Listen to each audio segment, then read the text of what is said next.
local boy, I guess I'll start us off. So I think I know most everybody. I'm Thomas Gregory. So I'm the executive director of the Mississippi Main Street Association, which is the statewide organization that supports all of the local Main Street programs, like the one here in Greenwood.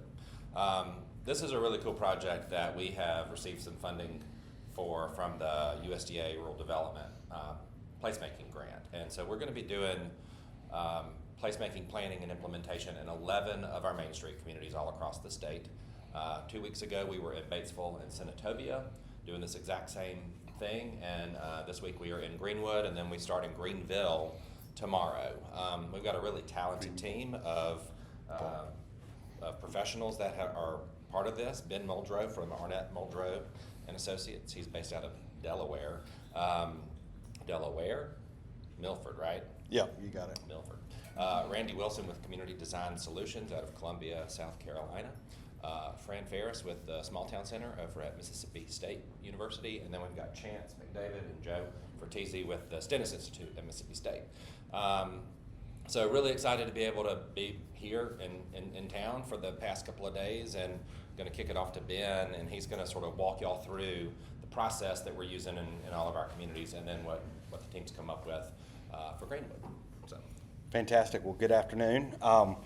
Thrilled to be here. I will throw in, we've got a couple other team members, Mary Lee and Leah Kemp from Carl Small Town Center also were here with us yesterday. And then also Andy Kalbach, who's a landscape architect from Kalbach Design in Maine, is working with us remotely. So as Thomas said, we have a very systematic approach to this placemaking grant, an approach that we completely threw in the wastebasket when we got to Greenwood because you all are different.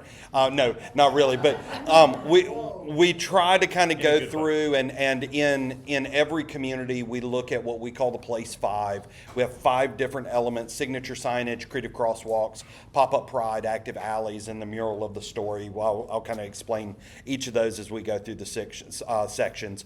What we wanted to do is we wanted to be able to give every community a certain amount of forecastable, kind of sometimes low-cost, easy implementation placemaking projects that they could go out and immediately jump on. And so that's really the Place 5 toolkit. But we also, in each place, wanted to focus in on a vibrant place, a signature project that was truly unique to your community. Because Greenwood is Greenwood, we decided to do 3 signature projects for you and then just essentially put them into different categories so that it felt right. But no, we are really, really excited about what the team was able to put together, and hopefully you will be as well. So we'll have 2 that will live in here as we kind of go through it. But one of the other really great things about this grant is not only are we focused on the placemaking, but we're also just focusing on connectivity as a whole: people connectivity, community connectivity, and then broadband connectivity. We had Chance and Joe have been with us with Stennis, and they are kind of leading the broadband component of this initiative. And Chance, I'd love it if you would talk a little bit about that, and then we'll jump into the other sections. Sure, absolutely. Thanks, Ben, and it is a great pleasure to be a part of this group and the project that we're working on in these 11 communities. And really the broadband component, very quick communities, especially in the downtown districts. We're also looking specifically at what we call community anchor institutions, and those are really places where the public can gather. Maybe it's libraries, public municipal buildings, senior citizen centers, any number of places like that. So we're looking at the potential for enhancing that capacity of those locations. And also the businesses, particularly in the Main Street district. So there'll be a couple of different surveys coming out.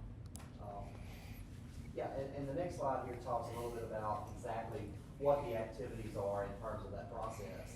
We'll be doing focus groups in each community of local stakeholders, and we actually had one this morning. It was very informative, some key stakeholders who could speak to the broadband availability and potential challenges here in the community, so we talked about those. And we'll be collecting a lot of data in terms of that. Survey local businesses, as I mentioned, and the community anchor institutions to really look at the availability and usage, but also some barriers that may be present. We'll be compiling best practices and strategies as we move along in the process that some communities can use to look at, here's some opportunities that you might consider for doing some things in your downtown to, again, enhance the capacity for broadband access. We're sharing a lot of resources and working very closely with the State Broadband Expansion and Accessibility Office. And that's a statewide governmental agency that was formed by the 2022 legislature. And the director there is Sally Doty, and we've been working closely with her and her team on disseminating the information that they have to help populate what we call the state broadband map. So if you were at our event last night, you received some information, hopefully, where you go in, take speed tests, so they can document the various speeds across the state in these communities and all over the state, really, and looking at where the gaps are and where there's not reliable service. So we're encouraging people to go to that website or text or call that number. If they don't have internet service, they can also log that information. So it's very critical as we move forward to document all of that. That will help us enhance federal funding in the future. So a lot of different pieces to the broadband component, but as we summarize and find all the information out through our findings, we'll get that back to our communities. So just a little bit about that piece. Thank you. Awesome. Thanks, Chance. So jumping into some of the design-related solutions, the first, and again, as we go through, I'm going to tell you a little bit about what we're typically doing and then how we've altered it for Greenwood. So the signature signage, in most of the communities, what we're actually doing in this section is we're focusing in on what we call guerrilla wayfinding signage. This is kind of a low-cost, high-impact pedestrian and bike-oriented signage. It is... It was born out of Raleigh, North Carolina. It was a master's student that came up with this idea. And were you went through the dark of night and put these things up all throughout Raleigh, and it took like 6 weeks for the city to figure out they weren't sanctioned. And then they took them down, and everybody got upset. So Blue Cross Blue Shield funded putting them up permanently. They're really, really good mechanisms, but there are two factors that make Greenwood a little different. First of all, there was a little bit of question about, is that the right feel for what we're looking for here? But more importantly, we have the funding here to look at a good long-term wayfinding system. So instead of spending the time on the temporary stuff, what we did was we tried to dig in and save you some money on planning for that larger wayfinding section. So what I want to do, if you would indulge me, is I want to give you a super quick lesson on wayfinding, just so as you all walk through this process, you'll know what is in that and what to be thinking about. In a typical comprehensive wayfinding system, you're going to look at gateways, you're going to look at high-speed trailblazers, low-speed trailblazers, banners, parking, and pedestrian signage. And what do those mean? So obviously our gateways are the places that communities love to spend money. These things are massively expensive. Most communities will spend the big bucks on a gateway and then not put another sign up in the community because their wallet is hurt, their emotions are hurt, and it's like, so it's kind of like a warm welcome and then no other communication. A lot of times what happens is these go at our municipal limits. So we'll go out to right where the city starts, put this beautiful sign, and then the communication stops.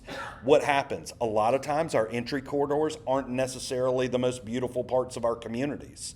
So being able to kind of figure out, we don't just want to announce arrival, we want to create that seamless experience all the way through. And that is where the trailblazers come in. So with those trailblazers are all managed by one of the most interesting and sexy documents on the planet, the Manual for Uniform Traffic Control Devices. I actually loaded the PDF of this on my iPad, and my iPad weighed 3 pounds heavier. That's how stunning this document is. But what this does is it dictates to us the letter heights and all that kind of stuff.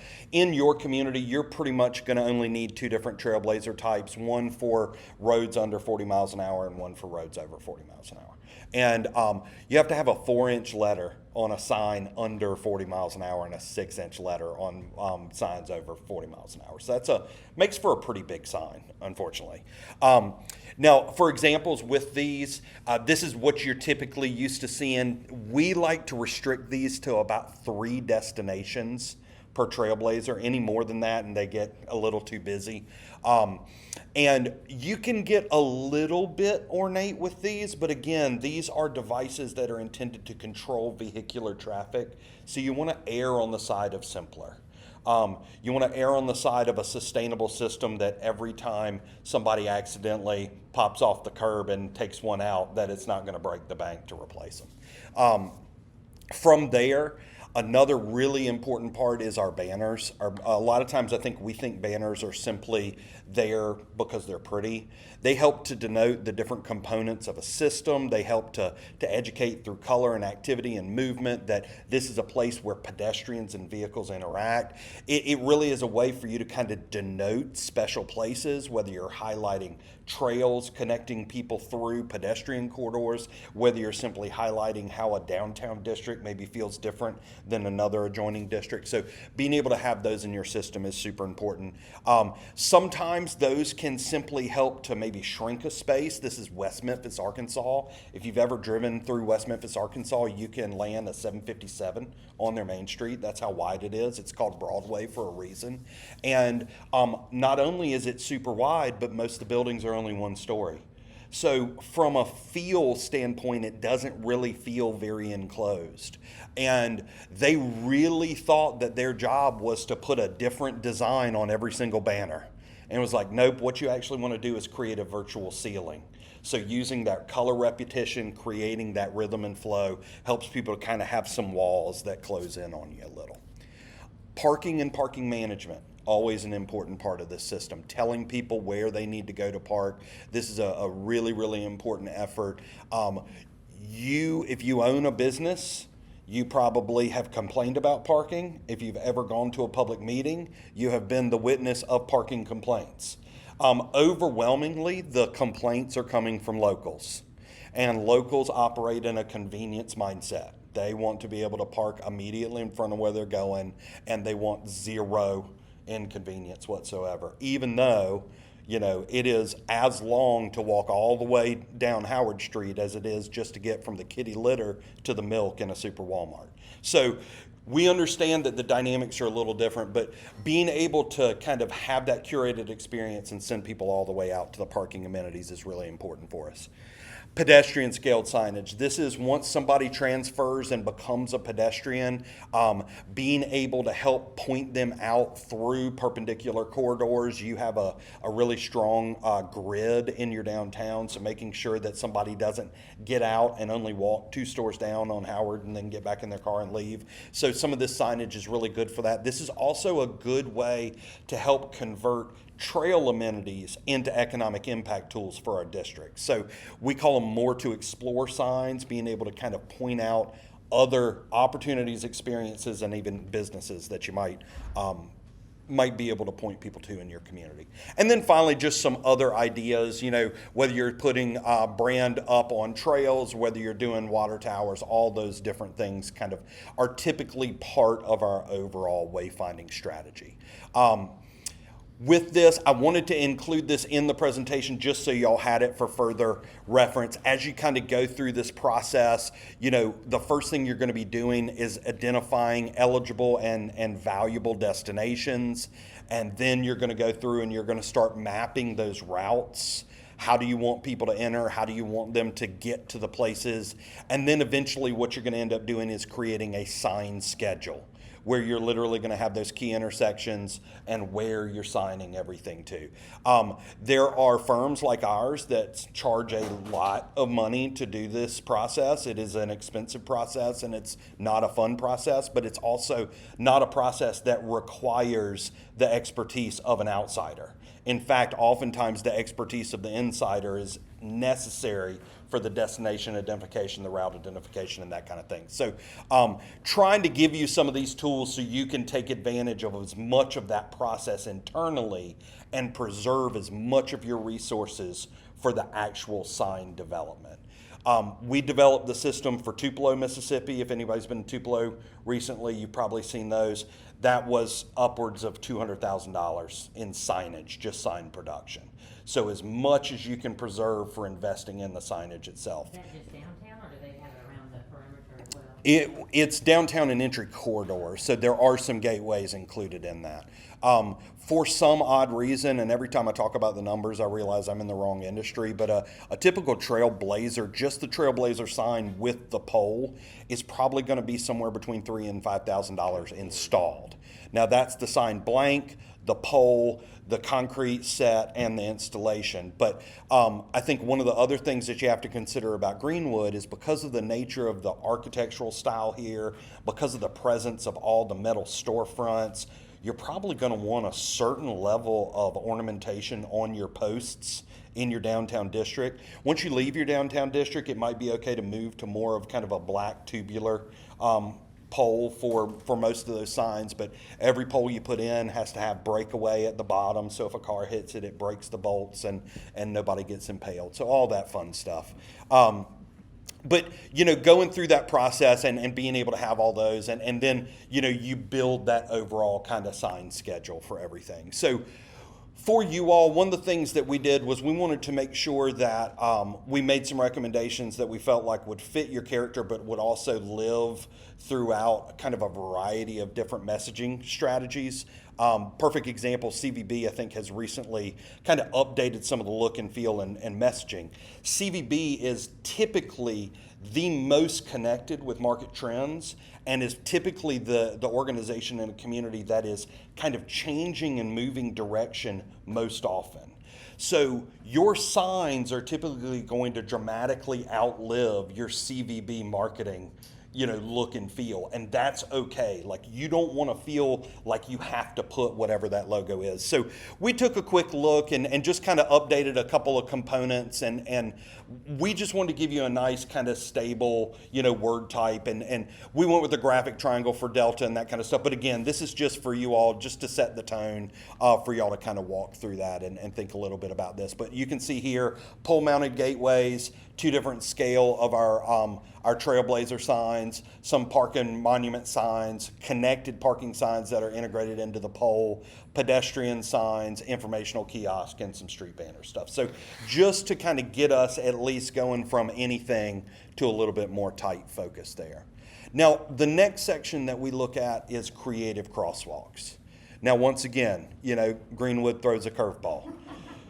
Most of your... They got to town and I said, we're not paying. Right.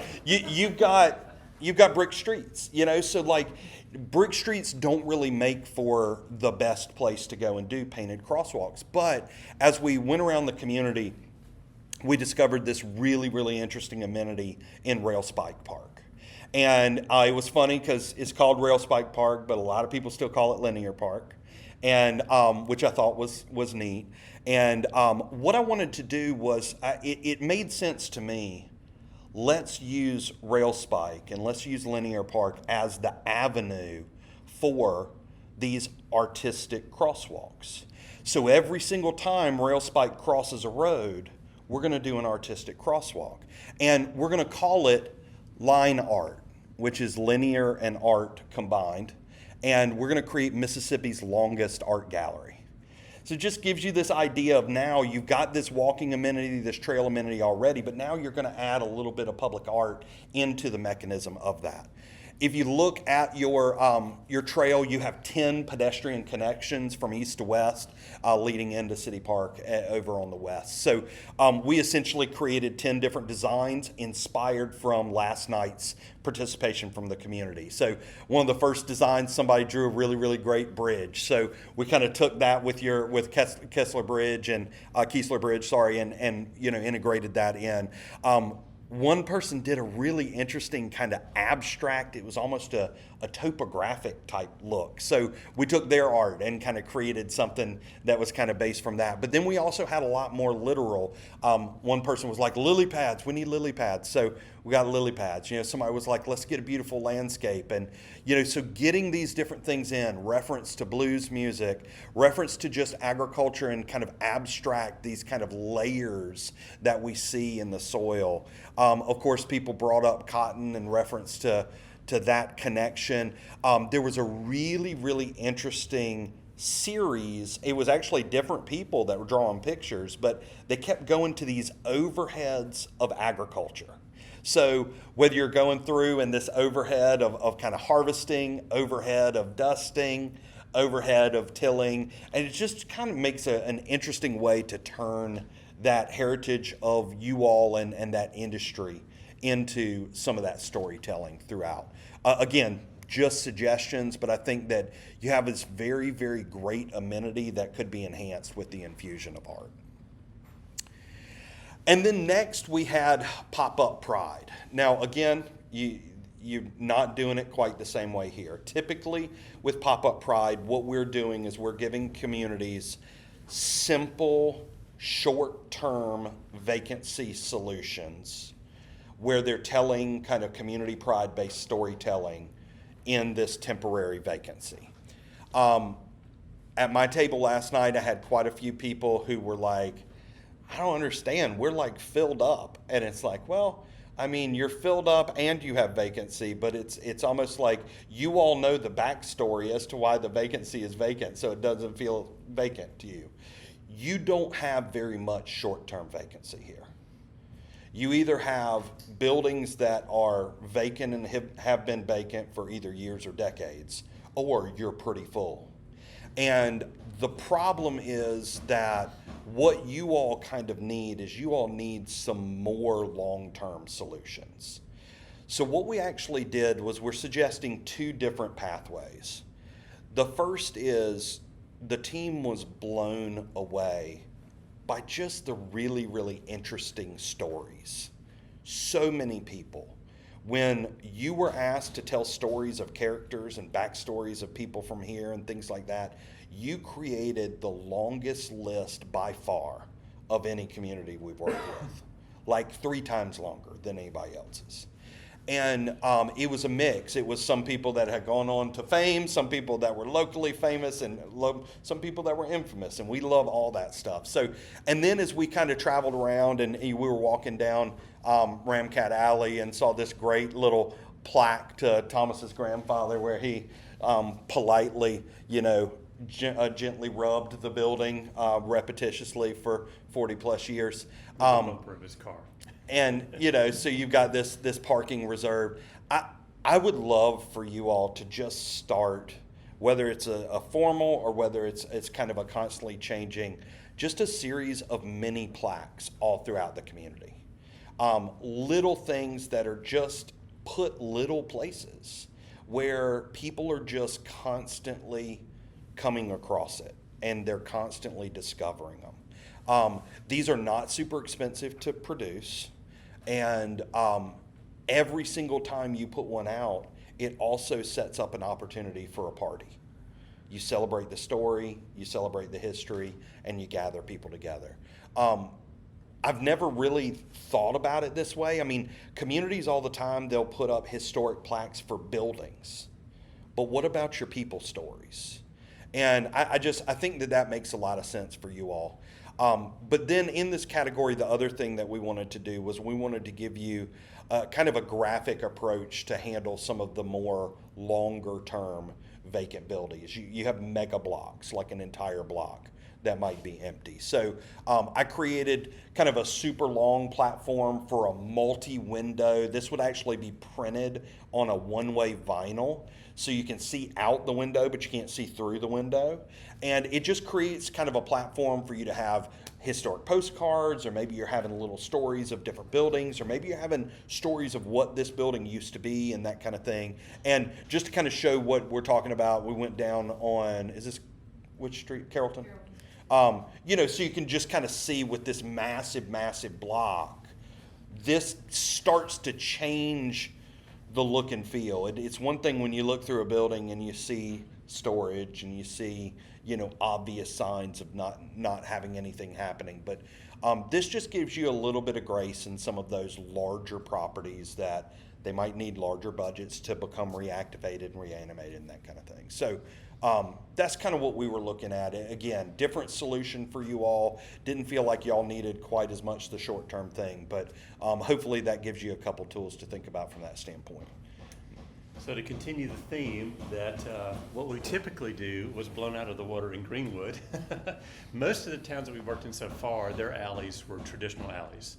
Backs of buildings, typically only accessed by pedestrians, occasionally used for drop-off, whereas yours, at least the 3 major ones downtown, they still have predominant vehicular access, especially like Ramcat Alley. And so at my station, and you can go to the next slide, or I'll do it. I see many familiar faces. Y'all stopped by my table and we talked about alleys and things that you've seen in other alleys that you preferred, and you generated 2 pages of lists of things that you liked or wanted to see, which thankfully corresponded with, in my opinion, is 5 or 6 or 7 what I consider to be best practices pertaining to alley designs. And so you're going to get a lot more in the report, but for now I just want to walk through these and give you an hour's worth of training in about 90 seconds. So some of the key considerations when it comes to alleys, first is the ground plane, obviously. In your case, many of those textures are already dictated. There's no reason to change the brick paving in Ramcat Alley.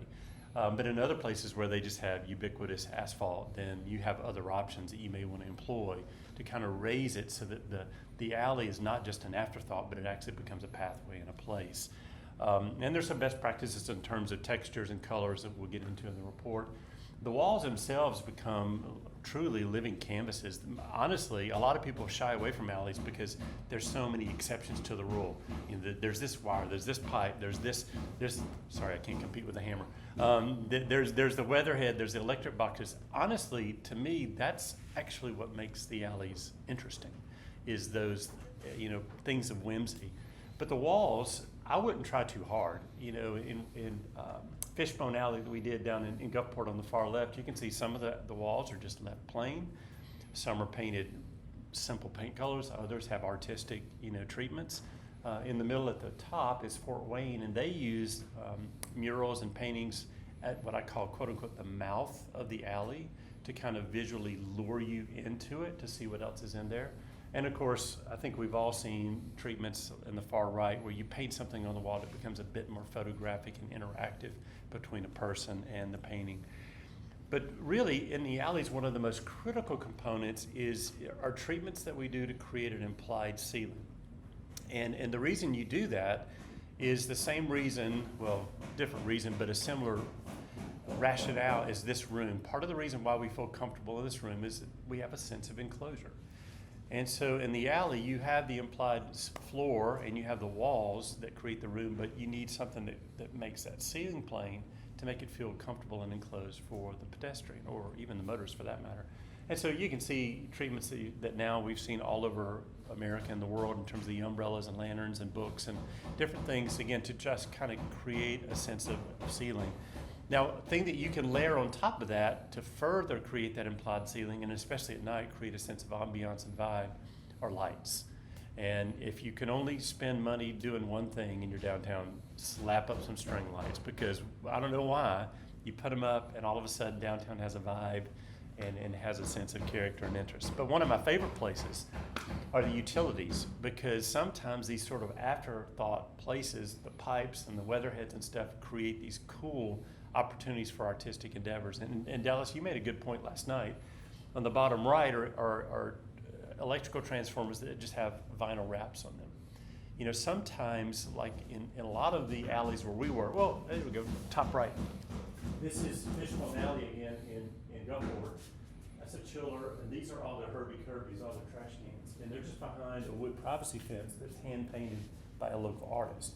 However, in your situation, when it's not a pedestrian rolling it out, but rather a truck coming through, you may want to leave them exposed, but then paint them or wrap them and treat it that way. But don't forget that utilities actually have an opportunity. And then by all means, art. Whether it's static art or even better is interactive art that people can participate in. And especially the far right bottom is Ripley. They tell the story of their rich blues heritage there, and so the art actually taps into a bit of who they are from a cultural standpoint. But by far, one of the most important things is, this is not like Field of Dreams, build it and they'll come. Build it, but then program it. Put things inside it, whether it's art, art in the alley or, wine strolls, just something to draw people on a regular basis into it. Ben and I keep trying to give away this great idea that no one has yet to do, and that is be the first to do Mississippi's smallest festival, where every aspect of a festival has to be constrained within the size of an alley. The music, the food, the presentations, everything has to fit inside of an alley. I think it would be a cool thing and probably make your job easier. And we're doing that on Saturday. So. Are you really? Yeah. All right. We just need to call it that. There you go. declare it and let them prove you wrong. That's right. So we rendered 2 locations in Ramcat Alley. And boy, what a wonderful alley for a number of reasons. One of the most interesting things to me, and I forget if it was Brantley or who pointed it out, is in many ways it's 3 blocks long and it has 3 very distinct characters to it. You know, you've got, shall we call it the professional block that's over by Staple Cotton, you know, and it's mostly professional offices. And then you have this block. I'll let you decide what its characteristic is. I think it's just got a cool cultural history with Cotton Row Club and all of the interesting characters in quotation marks who have, you know, lived in fame or infamy there. And then, of course, then you have the other block by Fan and Johnny's, which really has a bit more culinary arts flair to it. And so in my view, that gives you an opportunity to not just do one monolithic treatment, but rather each of those blocks might have some common elements, but maybe some distinctive elements that reflect the Denver character. But we're going to start here in the middle, just because the big ideas come here, and then we'll show how it plays out in the other areas. I think you're familiar with this view and where we are, so I don't think there's any need for me to explain what you're looking at and what's going on. So let me start with the top first. And again, credit where credit's due. Brantley came up with the idea for the ceiling plan to have these oak leaf that are created either at whatever you want to make it out of metal, or you can make it out of any sort of material. But I love the dappled light shadow that it creates, you know, on the ground plane. Not to mention the fact, if you were outside yesterday when it was 127 degrees, that shade comes in really, really handy. On the left, and I'm just going to zoom in a little closer, the Southern Foodways Alliance has this one, if you aren't familiar, on Flickr, they got this wonderful gallery of truly awesome photographs that we're taking of various elements inside the Cotton Row Club. And so for those who have always been curious, what does it look like inside there? Then this could be sort of an outdoor gallery that kind of reveals what's inside. And of course, this alley wouldn't be complete without some nod to these very interesting characters that for now we're going to call the Cotton Row Kings. You've got Stacy Ragland on the closest, and apparently he was the owner and the bookie, right? And then you got Mr. Hambone Howard. Is the last name? Is that right? Did I get that? Which, by the way, that would make a killer blues name, Hambone Howard. And then, of course, Thomas's grandfather, Tommy Gregory. I think what would be interesting in addition, and by the way, this is just a prototype. I think there's probably other people that should be featured throughout these alleys. And if you remember a while ago when Ben showed you the plaques, I would actually advocate for layering on top of any imagery a common plaque. And you may even want to consider a QR code, because I think people would be enamored, you know, to read, well, for example, Mr. Gregory's story about how he backed up that huge car and bumped into that wall repeatedly. But just a little bit of commentary about these people without having to do your own sort of Google search. Just have the plaque, have a QR code, and who is this guy? Pop your phone up, and now you know all about Hambone Howard. So that's that middle section of Ramcat Alley before and after. Now, man, Trace, is it, who's the shift? Taylor. I mean, she's taken it of her own accord to do all the right moves right beside her restaurant. I'm assuming you can see it's a little bit small, but you know, the interactive Instagram photo walls with the wings on the left, the string lights up above, and the gooseneck lights that illuminate downwards to the right. And so honestly here, I would say, don't change that. I would just add the oak leaf ceiling canopy to what she's done and just, you know, kick it up a notch. And then hopefully create some, I forgot to mention in the previous slide, and you can see it here, rather than trying to get into the issues of negotiating attachment to buildings with various property owners, is I would encourage you to bring the poles out into the right of way, and that way you remove that conversation. And so they can also exist underneath the utilities. If they ever need to get to it, you just unhook them and you get right to the access. But since this one is more reflective of the culinary arts and arts itself, we feel like you can be a little bit more flamboyant and bold with the colors and the art. And so, you know, I took Ben's crop duster crosswalk design and put it on the wall on the right. And then just, I'd hope you can use portable planters or bollards to block it off at times, or allow people to have outdoor dining. But I think that way you're also doing some really nice things for the restaurateurs in that area as well. Keep going. Oh, okay.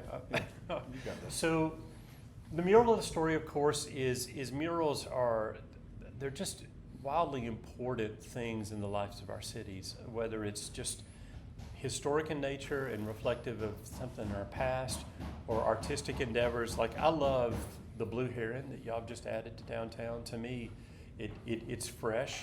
It's not what you expect, but I like that. You have a ton, no, I shouldn't say a ton, quite a few large blank walls that are just begging for artistic treatments. And given the list that y'all came up with of important people, and also themes in your town that, whether it's the crop duster or whatever, you've just got this empty canvas that I would encourage you to take advantage of, whether it's hand painted or the material that I've told Brantley about, Illumographics, which allows you to peel and stick a mural. You can build frames and stretch it. There are all manner of ways of attachment depending on the desire and the concerns of the property owner and your budget. On this wall, Ben came up with this one, which I think is a wonderful tribute to Morgan Freeman, both as a young man as well as an old man as an actor.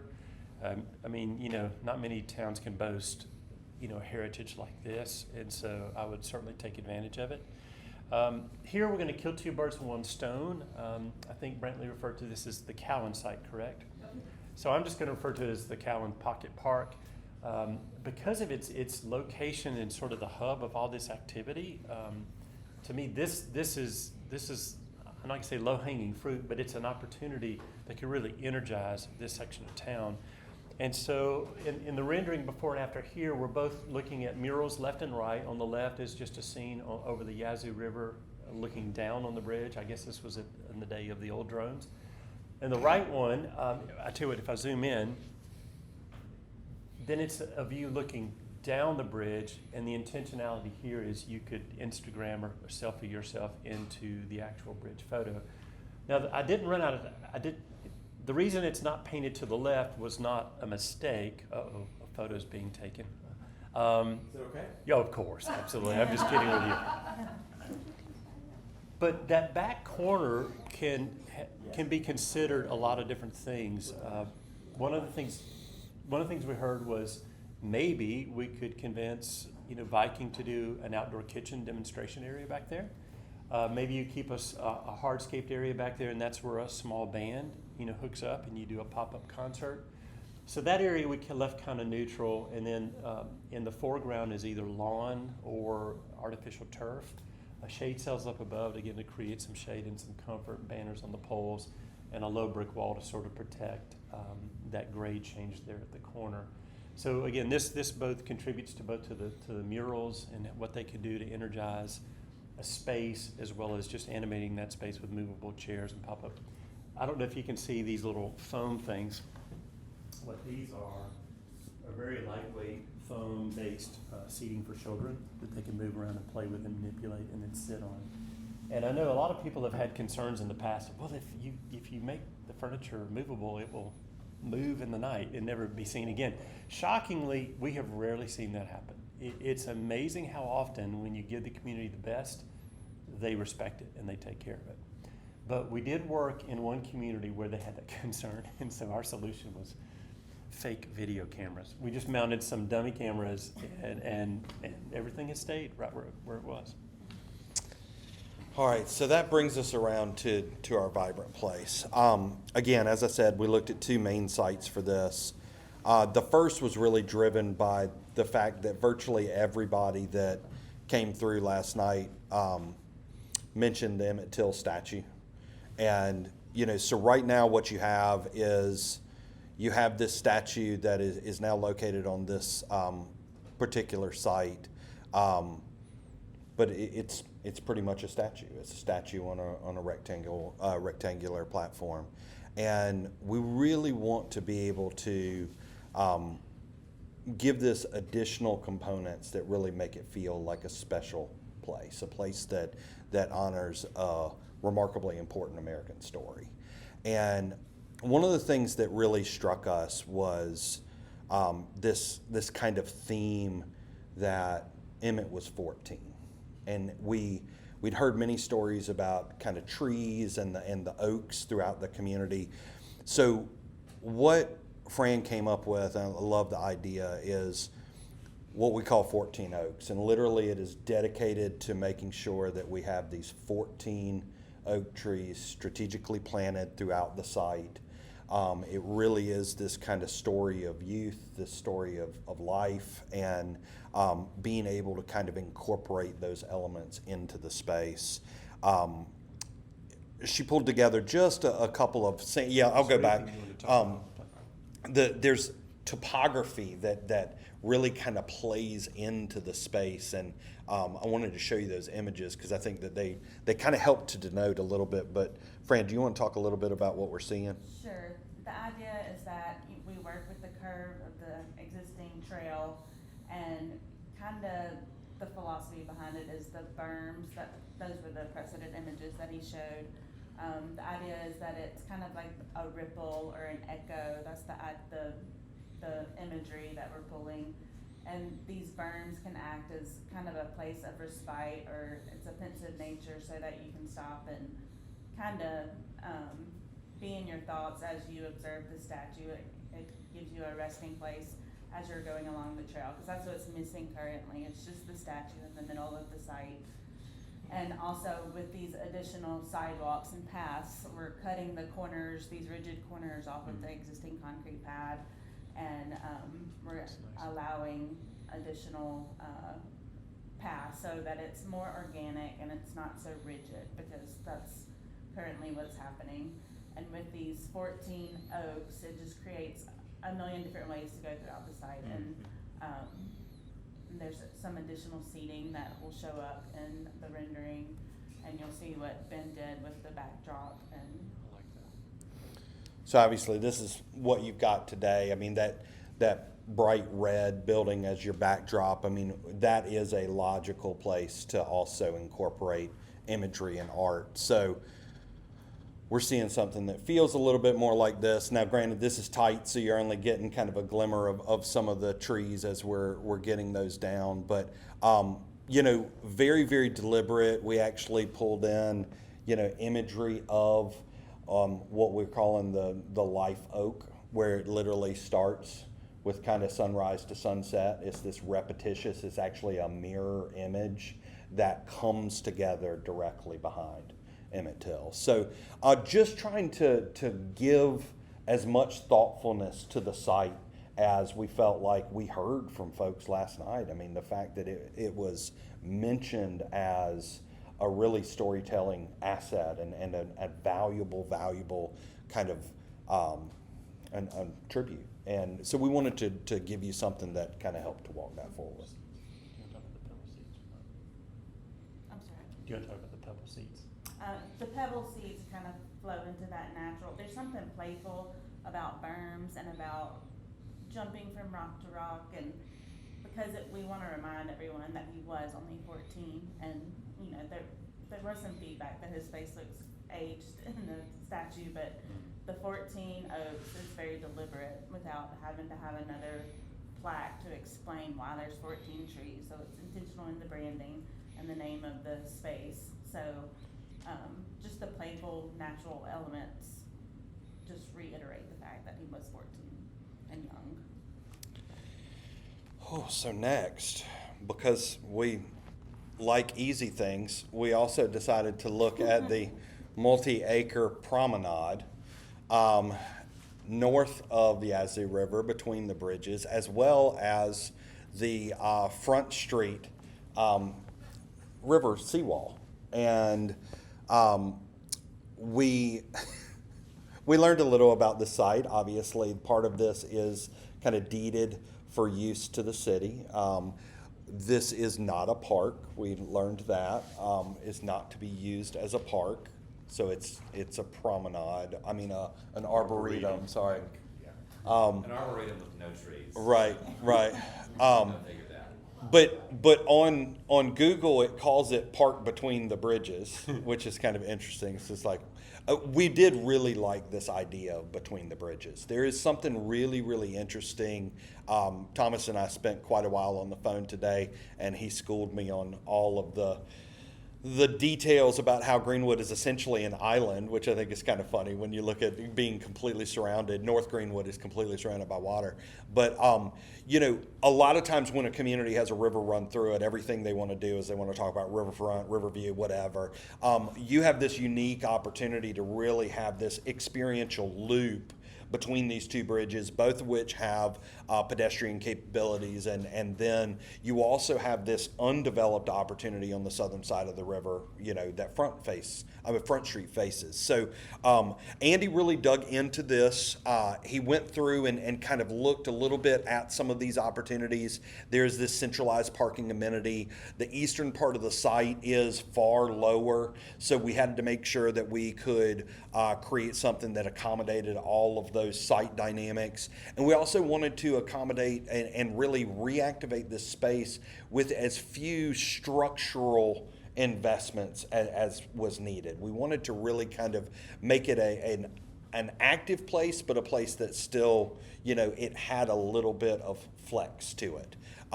So the entire thing, the idea of the loop trail, the riverfront, and the arboretum redesign is all what we're calling Between the Bridges. So Andy came up with what I think is a beautiful plan. And I want to kind of walk you through this bit by bit, but I mean, he really did think through kind of creating this. There is a kind of phase 2 even of a continuation of a southern river walk that connects from the Keesler Bridge and carries you all the way down to, I can't remember what street we decided. Dewey, yeah, that's right. So that is kind of down the road, but let's start with Front Street itself. With Front Street, obviously, we want to take advantage of this flood wall. Everything that we're seeing is essentially happening almost at street level.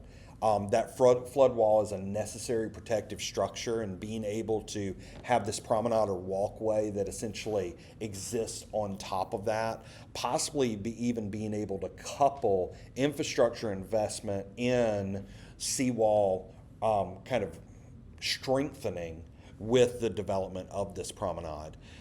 We want to make sure that we give additional seating options along that opportunity, so you can look north over the river. Some additional lighting along that pathway so it matches up the level of illumination of the rest of downtown.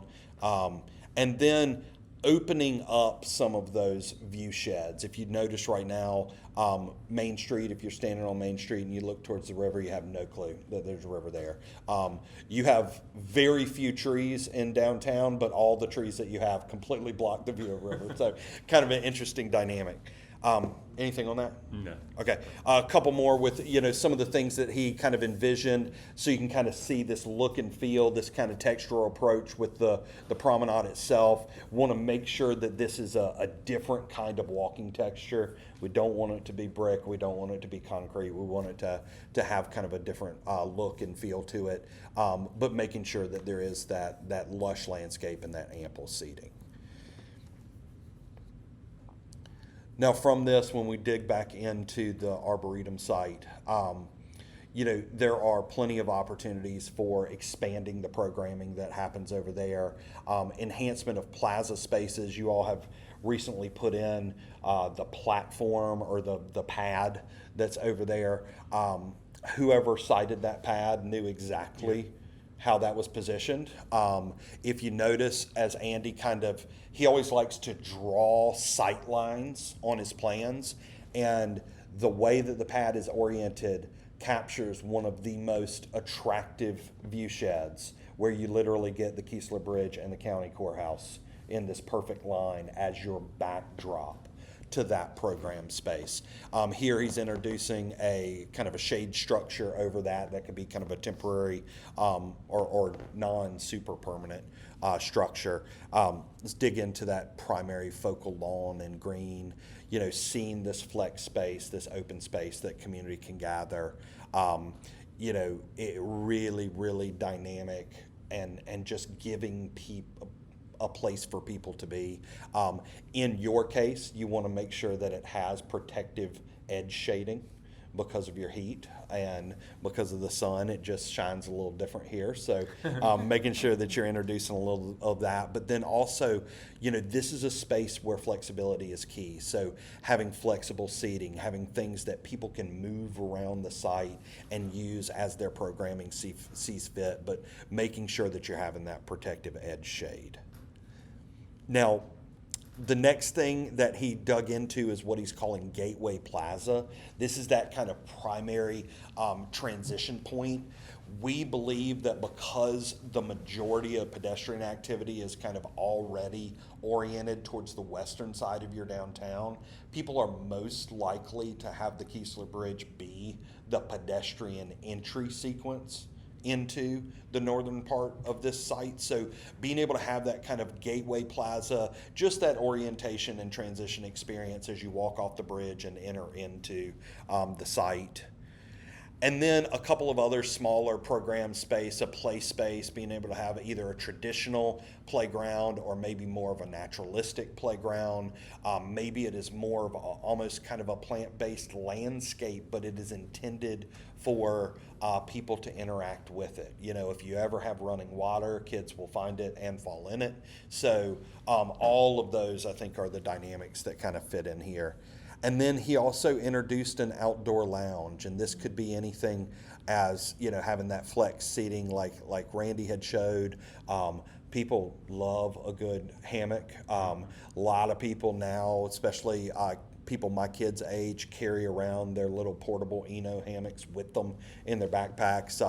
Randy loves to show the example in Ponce City Market in Atlanta of they actually have what they call an Eno hotel, and it's literally just like a long, arbor of hammocks that people can just go in and chill out. They just took stage piping, like for lighting, and they just constructed a structure and they just hang Enos off of it.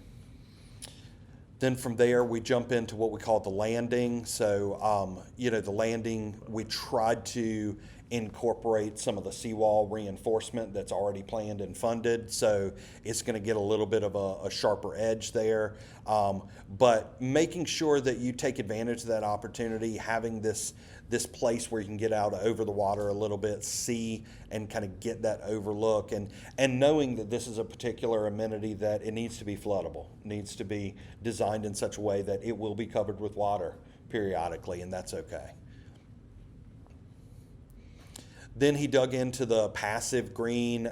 Again, I would imagine that this probably does not take a whole lot for this to get wet. So you need to always take that into consideration. Makes it a particularly logical place to have native planting. Native plants are going to have a deeper root set. They're going to be able to have a little bit higher water absorption and just overall good for the viability of the soil itself. Again, this is another site that absolutely needs to be designed to be floodable. Maybe this is a place where you kind of have an incorporation of no-mow areas. So you're actually using your mow areas as curated pathways, and you are designing no-mow areas that are allowing for a little bit more vegetation and growth, and an incorporation of a series of different paths through the site. This also is that opportunity for you to kind of have that trailhead connection to the Yazoo River Trail, immediately to the east of Walthall Street. And just to kind of give you a little bit of a look and feel, just, what a great view shed, and just kind of incorporating that amenity in and being able to carry on some of that quality experience across the river from your downtown.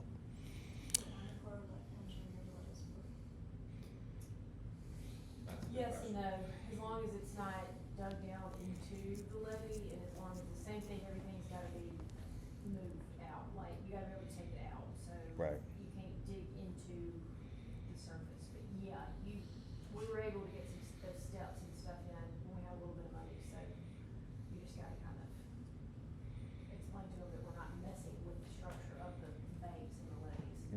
Right. So that's what we were able to put together. Love to hear your thoughts, response, There's talk ideas. of, something like a shell